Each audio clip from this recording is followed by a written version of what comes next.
मध्य प्रदेश के विधानसभा चुनाव के नतीजे आने वाले हैं। उससे पहले तमाम मीडिया हाउसेस से लेकर इस जगत से जुड़े लोगों ने सर्वेक्षण किए, एग्जिट पोल किए हैं, लेकिन आपको मध्य प्रदेश में वाकई में किसकी सरकार बनने जा रही है, इसका ब्यौरा आज हम देने वाले हैं। क्योंकि जो आंकड़े जुटाए गए हैं वे आंकड़े सामान्य लोगों ने नहीं, राजनीतिक पार्टियों से जुड़े लोगों ने नहीं, बल्कि मध्य प्रदेश के अलग अलग हिस्सों में काम करने वाले पत्रकारों ने जुटाए हैं। विधानसभा वार आंकड़े जुटाए गए हैं और मुझे लगता है कि ये आंकड़े उन नतीजों के करीब होंगे जो 3 दिसंबर को आने वाले हैं। दोस्तों नमस्कार, मैं हूं संदीप पौराणिक। बात पते की में आपका स्वागत है। मध्य प्रदेश में 230 विधानसभा सीटें हैं और अगर किसी राजनीतिक दल को सत्ता हासिल करनी है तो उसे 116 स्थानों पर जीत दर्ज करना जरूरी है। लेकिन कौन दल ये जीत हासिल कर रहा है, कहां किसे बढ़त है और किसकी सरकार बनने वाली है, इसके सिलसिले की हम शुरुआत करने जा रहे हैं। सबसे पहले चलते हैं निमाड़ में। निमाड़ वो इलाका है जहां 28 विधानसभा की सीटें हैं। यहां क्या हाल है ये जानिए आप। निमाड़ इलाके की 28 सीटों पर अगर हम गौर करें तो तस्वीर जो सामने उभर कर आ रही है वो बता रही है कि यहाँ कांग्रेस के खाते में 16 सीटें जा रही हैं, तो वहीं भारतीय जनता पार्टी के हिस्से में 11 सीटें आ रही हैं। वहीं एक सीट ऐसी है जहां निर्दलीय के चुनाव जीतने की संभावनाएं जोर पकड़ रही हैं। कुल मिलाकर निमाड़ में भाजपा से कांग्रेस आगे बढ़ती नजर आ रही है। ये तो था निमाड़ की सीटों का हाल और अब हम बात करते हैं मालवा की, जहां से 45 विधानसभा सीटें आती हैं। ये वो इलाका है जो मध्य प्रदेश की राजनीति की दशा और दिशा दोनों बदलता है। सरकार किसकी बनेगी और कौन सरकार से बाहर होगा ये भी मालवा तय करता है। तो देखते हैं मालवा में आखिर क्या हाल है। मालवा को भाजपा के गढ़ के तौर पर देखा जाता है। यहां कुल 45 विधानसभा सीटें हैं। अगर हम दलीय स्थिति पर गौर करें तो यहां भारतीय जनता पार्टी 25 सीटों पर बढ़त हासिल करती नजर आ रही है, तो वहीं कांग्रेस को 20 सीटों पर बढ़त मिलने का अनुमान है।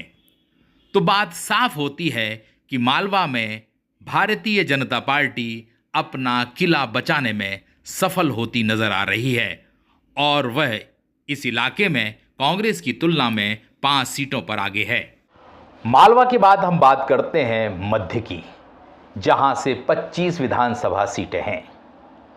ये वो इलाका है जिसे भाजपा का गढ़ कहा जाता है, लेकिन क्या इस बार के चुनाव में ये गढ़ भाजपा का बचा रहेगा या ढह जाएगा, ये भी आप जानिए।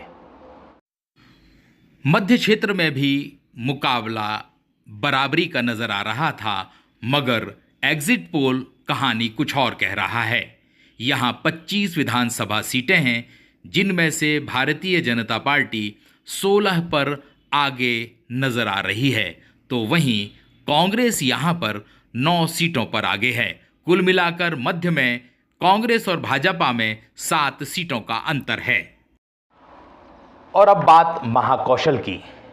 महाकौशल वो इलाका है जहां से कमलनाथ का नाता है और कांग्रेस ने चेहरा भी कमलनाथ को बनाया। क्या वाकई में महाकौशल की 42 सीटों पर कमलनाथ के चेहरे को लेकर कोई कमाल हो रहा है या यथास्थिति बनी रहेगी, ये भी हमारे लिए जानना बहुत जरूरी है। महाकौशल सबसे महत्वपूर्ण माना जा रहा है क्योंकि इस इलाके से नाता कमलनाथ का है और वे कांग्रेस के मुख्यमंत्री के चेहरे भी हैं। इस इलाके में 42 विधानसभा सीटें आती हैं, जहां कांग्रेस को 24 सीटें मिलने का अनुमान है, तो भारतीय जनता पार्टी 18 सीटों पर आगे नजर आ रही है।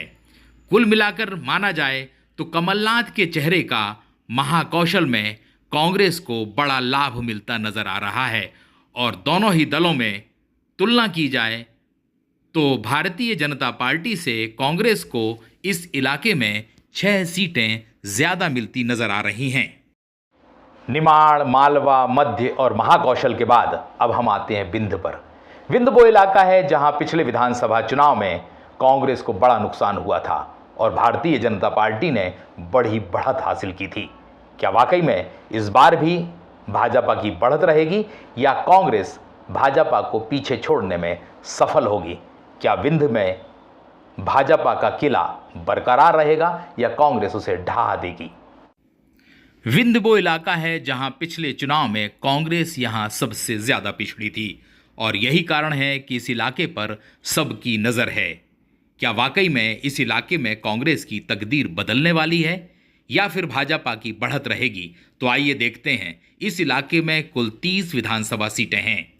कांग्रेस को यहां 15 सीटों पर बढ़त मिलती नजर आ रही है, तो वहीं भाजपा 14 पर सिमट रही है। इसके अलावा एक अन्य भी यहां जीत दर्ज कर सकता है, ऐसी संभावना है।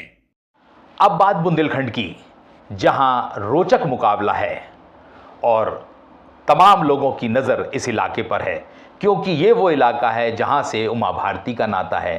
प्रदेश अध्यक्ष भाजपा के विष्णुदत्त शर्मा इसी इलाके से आते हैं और सबकी जोर आजमाइश भी यहां खूब हुई है। क्या 26 विधानसभा सीटों में भाजपा बढ़त हासिल करेगी या कांग्रेस को बढ़त हासिल होगी, या मुकाबला बराबरी पर ठहरेगा? ये भी हम जान लेते हैं। बुंदेलखंड में भी मुकाबला रोचक बना हुआ है। इस इलाके में 26 विधानसभा सीटें हैं और बढ़त किसे मिलती है, ये बड़ा सवाल है। यहां भारतीय जनता पार्टी पिछले चुनाव के मुकाबले पिछड़ रही है, मगर कांग्रेस से बढ़त बनाए हुए है। यहां भाजपा को 14 सीटें मिल रही हैं, कांग्रेस को 11 और अन्य को 1 सीट। और अब बात उस इलाके की जिसको लेकर सबकी नजरें हैं। सबसे ज्यादा चर्चाओं वाला इलाका है ग्वालियर चंबल। यहां 34 विधानसभा सीटें हैं। ये वो इलाका है जहां से नाता रखने वाले हैं केंद्रीय मंत्री ज्योतिरादित्य सिंधिया, और उन्हीं के कारण ही 2020 में कांग्रेस की सरकार गिरी थी। क्या वाकई में सिंधिया का जादू इस इलाके में चल पाएगा या फिर सिंधिया के लिए नई मुसीबत खड़ी होगी? बात भी सही है। जिस इलाके के जरिए सिंधिया ने राज्य की सियासत में बदलाव किया था, वहां किसकी किस्मत पर ताला लगने वाला है और किसकी किस्मत चमकने वाली है, देखिए ग्वालियर चंबल का हाल। अब बात उस इलाके की जिसने 2018 में कांग्रेस की सरकार बनवाई थी और 2020 में सरकार गिराई थी, यानी कि ग्वालियर चंबल की। इस इलाके में 34 विधानसभा सीटें आती हैं और कांग्रेस यहां पर शुरुआती तौर में बढ़त नजर आ रही है। कांग्रेस को यहां 20 सीटें मिलने का अनुमान है, जबकि भारतीय जनता पार्टी 12 सीटों पर सिमटती नजर आ रही है। वहीं 2 ऐसे स्थान हैं जहां पर अन्य, या यूं कहें बसपा और निर्दलीय, बढ़त हासिल कर सकते हैं। कुल मिलाकर यहां कांग्रेस आगे है। इस तरह अगर प्रदेश के सभी इलाकों की विधानसभा सीटों को लेकर जो एग्जिट पोल के नतीजे आए हैं, वे ये बता रहे हैं कि मध्य प्रदेश में किसी भी राजनीतिक दल को पूर्ण बहुमत मिलता नजर नहीं आ रहा है, क्योंकि भाजपा 110 पर आकर सिमटती नजर आ रही है तो कांग्रेस 115 पर। लेकिन जमीनी पत्रकारों का एक और तर्क है। उनका कहना है कि दोनों ही राजनीतिक दलों में यह 5 जुड़ सकते हैं या 5 कम हो सकते हैं। अगर ऐसा होता है तो कांग्रेस 120 तक जा सकती है या फिर 110 पर आकर ठहर सकती है। वहीं भारतीय जनता पार्टी की बात करें तो वह 110 सीटें पा रही है। 5 बढ़ती हैं तो 115 हो सकती हैं और कम होती हैं तो 105 पर ठहर जाएगी। ऐसी स्थिति में मध्य प्रदेश में तीसरे दल के या निर्दलीय उम्मीदवारों की या जीत कर आने वाले प्रत्याशियों की बड़ी भूमिका रहने वाली है। तो कुल मिलाकर के मध्य प्रदेश में कांग्रेस बढ़त में है, मगर सरकार किसकी बनेगी, इसकी चाबी निर्दलियों के पास, छोटे दल के पास, बसपा के पास रहने वाली है। दोस्तों नमस्कार। आज